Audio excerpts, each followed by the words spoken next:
I was frightened of this teacher, and I remember him telling me that I was going to have to read in class. I didn't know what to do, or I was scared.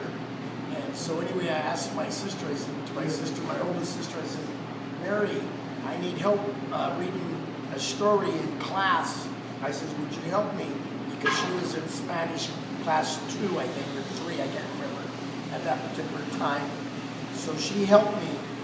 I didn't get anything out of that class. All I got out of that class was I memorized the story. And that story was, Buenos dias, Pablo, Buenos dias, Juan, ¿cómo está usted?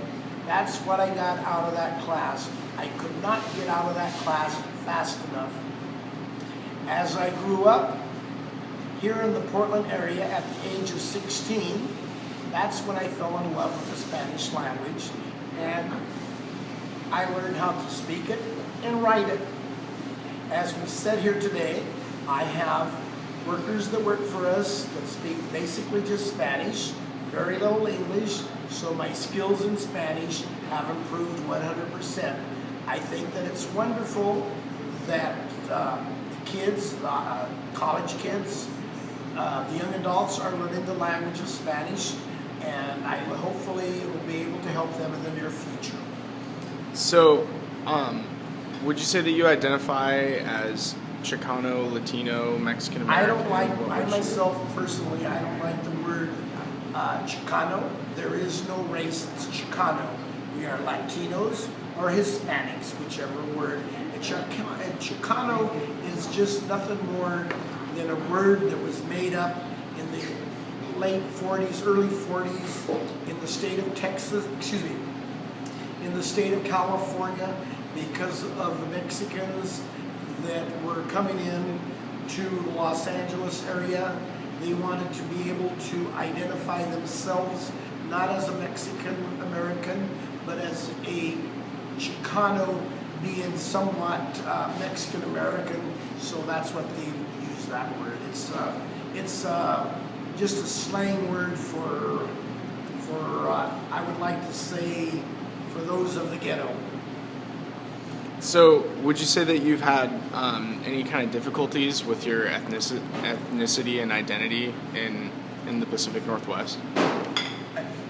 As a kid in the state of Washington, Sunnyside, where I was born at, I was considered a speck, a wetback, and a dirty Mexican. Actually, I never knew any difference in regards to that until I moved here, until my parents moved us here in 1959 to Independence, Oregon. When I moved to Independence, Oregon, and I started school there, come to find out I was just Charlie, and it was really nice. So, I noticed, like you own a Mexican restaurant. Is that just because of your upbringing, or because you're passionate about? No, the only reason that we have a Mexican restaurant today as we speak is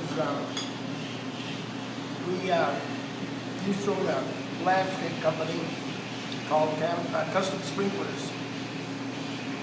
And when we bought the farm, it was to be for nursery stock for the landscape company. And we didn't do that. We didn't follow that path. My mother said if it was her farm, she would plant asparagus. So that's how we became Canby Asparagus Farm. We planted asparagus. One of the reasons I got out of the landscaping and irrigation business is because Oregon at one period of time looked at me as Charles, and because of the history of newspapers, magazines, they started talking